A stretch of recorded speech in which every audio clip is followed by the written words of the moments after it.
drop kicks. That's how the Deputy Prime Minister describes people who don't enrol to Takes one to know one. Is that what we used to say in primary school? Yeah.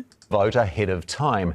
Now, under plans to overhaul electoral laws, they wouldn't be allowed to cast a ballot. No more same-day enrolment, just one of the proposed changes.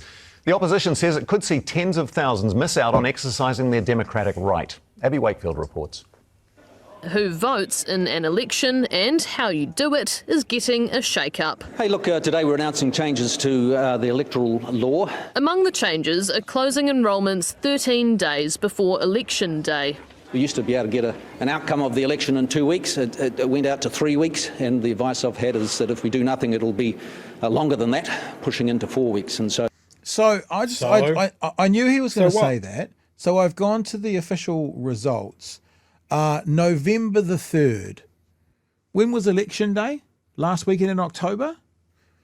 Have a look it up, because this is really important, because what he's saying is it could take a month. I think what they're doing is they're saying we're including our negotiation time.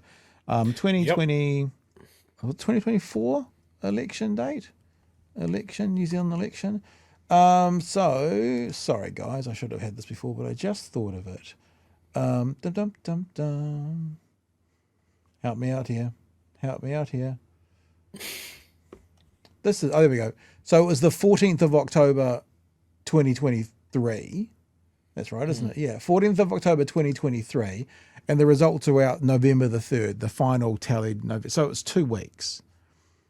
So what's the advice saying that if we change the current system where you've got a result in 2 weeks, that it's going to be 4? This is untruthful. So it was 2 weeks last time, and it sounds like he's saying last time it took 3 weeks. Listen again. it went out to 3 weeks, and the advice I've had is Election day. we used to be able to get an outcome of the election in 2 weeks. Which we did. I know it's not exactly 2 weeks, but it's the 14th of October. So the 28th of October would be 2 weeks. It was November 3rd. So it was between 2 and 3 weeks. Let's be clear what we got last election, right? We got a concession and a victory speech on the fucking night. Yeah. So what he's talking about is the last couple of seats. And these people that have enrolled on the day, they're special votes. So making them enroll within 14 weeks is not going to change how quick the special votes come in. Well, because they're coming from overseas and all of this sort of stuff. But the overseas ones, you're right. But what they're saying is they don't want a special vote to be made on the day. But then again, why? I'm with you. We're on the same page. But what they're not saying is there will still be special votes that will need to be counted. There will be, Chewie, what you've just said, the international votes. Also, if you're on holiday in New Zealand outside your zone. So you live in Auckland, but you're in Queenstown for the weekend, and so you cast your vote in Queenstown. You're already in the system. That's a special vote that will have to be counted afterwards. So what? I want to make this really clear.